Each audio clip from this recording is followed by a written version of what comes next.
फयाज जी, पश्चिम बंगाल को लेकर इतने सवाल हो गए, एक के बाद एक घटनाएं सामने आ रही हैं। क्या वाकई में पश्चिम बंगाल में महिलाएं सुरक्षित नहीं है?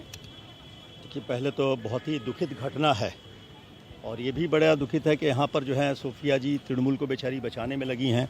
कोई ये नहीं, पूरे राज्य के अंदर, पूरे देश के अंदर में वी वांट जस्टिस का नारा लग रहा, लोग उतर के इंसाफ मांग रहे हैं। यहाँ ये बचा रही हैं और भाजपा के हमारे भाई उसे डाइवर्ट करने की कोशिश कर रहे हैं।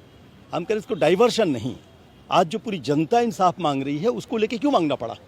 9 तारीख को ये घटना जब हुआ, ये कुछ नहीं होता, किसी को पता भी नहीं चलता, लाश को जला दिया जाता जो जल्दबाजी की गई थी।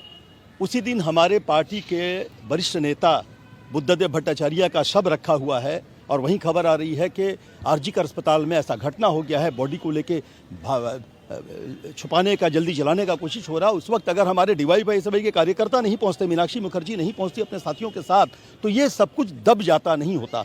सवाल इस बात का है किस राज्य में कहाँ हो रहा, नहीं हो रहा है, ये लेकर के हम वितर्क में नहीं आएंगे। लेकिन एक जगह, एक अस्पताल जहाँ की डॉक्टर जो PG पोस्ट ग्रेजुएशन कर रही है, वहीं की डॉक्टर है, वहीं पर उसके साथ बलात्कार होता है, उसकी जान ले ली जाती है और उसके बाद झूठ बोला जाता है वहाँ से। उनके माँ बाप को, जो माँ बाप बड़े गरीब बेचारे सिलाई करके बच्ची को पढ़ाए हैं, उन माँ बाप को कहा जाता है, फ़ोन करके पहले कहा जाता है आप आ जाइए, असिस्टेंट सुपर बोल रहे हैं, बेटी बीमार है। वो जब पूछते हैं क्या है, हम नहीं बता पाएंगे, फिर जाता है और वो कि उनको एडमिट कर दिया गया। थर्ड कहा जा रहा है कि वो जो है उनको वो सुसाइड की हैं। और बड़ा अद्भुत है कि वहाँ पर पुलिस की एक पोस्टिंग है, एक फाड़ी है, उसके अलावा भी अननेचुरल डेथ का FIR होता है। तो हम कहेंगे सबसे पहले इसमें, और उसके बाद भी जिसको पकड़ा गया, जब शोर शराबा हो रहा है, एक सिविक पुलिस वॉलंटियर, इसकी आइडेंटिटी को पुलिस कमिश्नर छुपाने की कोशिश कर रहे हैं। हम तो कहते हैं पहली सरकार को चाहिए था पुलिस कमिश्नर को हटा देना।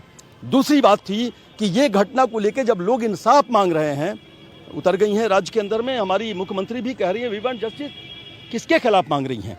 वो स्वास्थ्य मंत्री हैं, वो होम मिनिस्टर हैं, वो चीफ मिनिस्टर हैं। तो कम से कम अगर शर्म होती जरा भी, तो स्वास्थ्य मंत्री और होम मिनिस्टर के पद से त्यागपत्र देती, मुख्यमंत्री रहती। हम नहीं कह रहे मुख्यमंत्री के पद से त्यागपत्र दे दो, जनता को कम से कम होता। अब कह रही हैं कि कानून बनाएंगे फांसी का।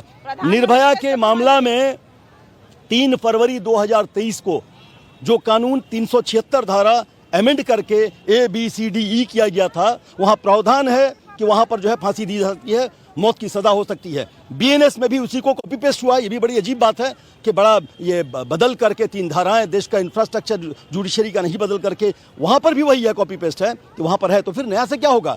आज तक चूंकि ये मजबूरन हाईकोर्ट ने लिया इसको, केस को, फिर CBI chief justice of India suo motu इसको लिए, CBI के पास है, 5 तारीख को स्टेटस रिपोर्ट दिया जाएगा। जनता उतर के चाहती है CBI से, क्या होगा? राज्य सरकार से कोई उम्मीद नहीं है, पुलिस से कोई उम्मीद नहीं है, क्योंकि पुलिस कमिश्नर कभी भी हमेशा बचाने का कोशिश, यही विनीत गोयल है। जब कामदुनी में एक महिला का रेप हुआ था, बचा दिया गया अपराधी। इससे नहीं हो सकता है, इसको हटाना चाहिए।